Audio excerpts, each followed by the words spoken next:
Bom dia, damas. Bom dia, cavalheiros. Pessoal do sétimo ano. Agora a gente vai se aprofundar em aspectos do ciclo do ouro. É o último assunto da nossa atividade do sétimo ano, ok? Muita concentração. Uma das abordagens da história do Brasil colonial é a abordagem de análise através dos ciclos econômicos.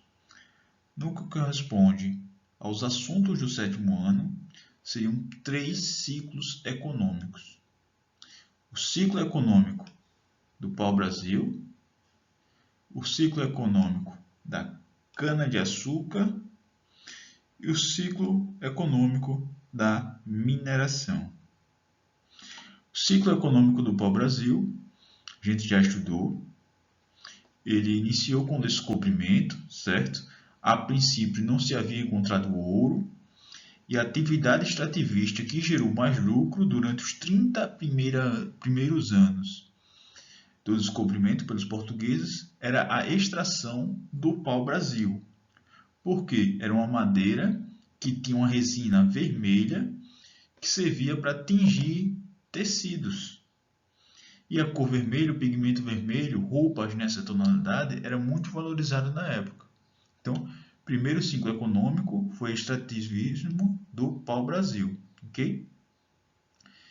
Em 1530, com a expedição colonizadora de Martins Afonso de Souza, trouxe também mudas de cana-de-açúcar e começou o plantio e desenvolvimento de uma agricultura de cana-de-açúcar.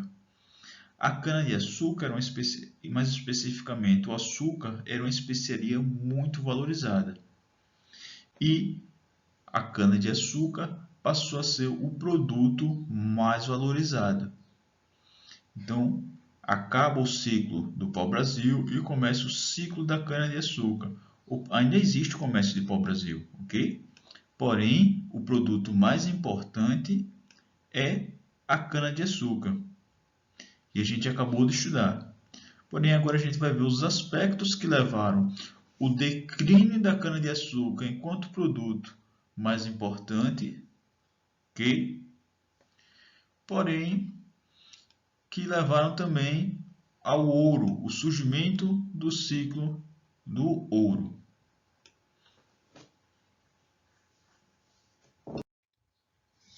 Primeiro aspecto que a gente precisa lembrar, o declínio da cana-de-açúcar. Como foi que houve o declínio desse produto?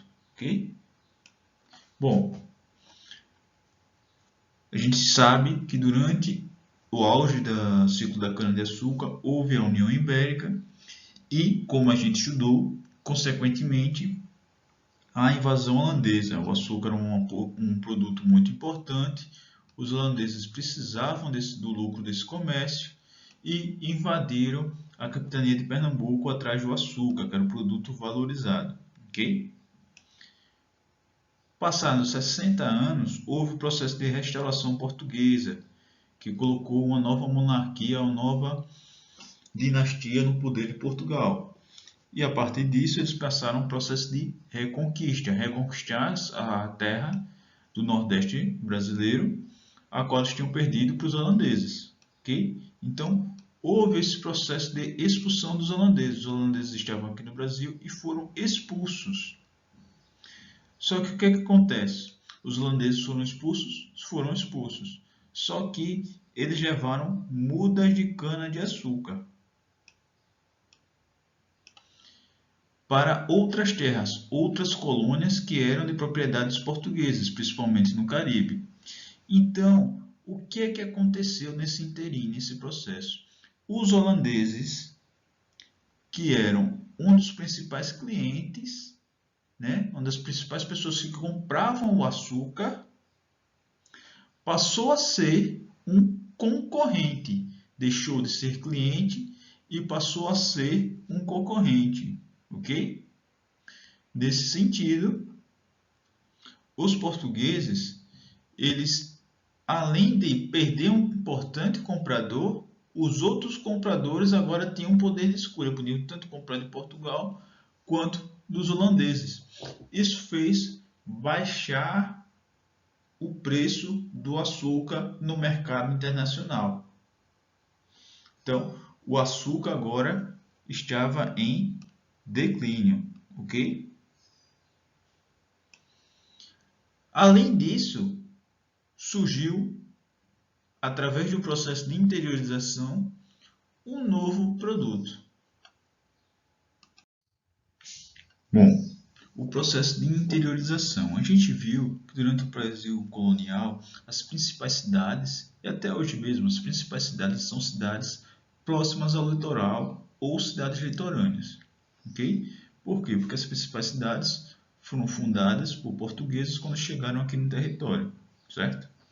E também os portos eram unidades econômicas muito importantes, porque a economia de exportação girava através dos navios e os portos eram muito importantes. Nesse sentido, as cidades litorais, que poderiam ter portos, eram mais importantes. Porém, houve processos de interiorizações, certo?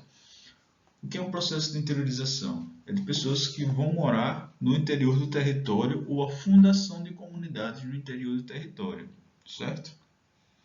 Esse processo de interiorização teve as missões. Essas missões eram povoamentos jesuítas, certo?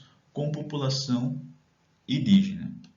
Como é que isso acontecia? Um jesuíta ia procurar índios para converter eles, certo? Ele encontrava uma tribo indígena, uma comunidade indígena, e ia passar a morar lá com eles, ia aprender os costumes deles, e ia ensinar seus próprios costumes, desse modo ensinando sua religião.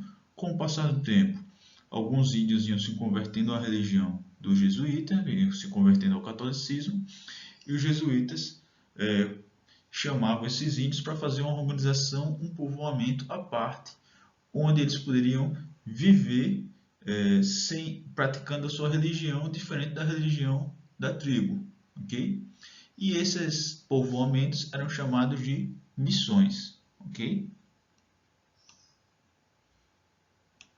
Pois bem, essas missões consistiam em povoamentos, certo? Liderados por jesuítas, em grande parte com população indígena. Tinha alguns jesuítas e indígenas convertidos ao catolicismo.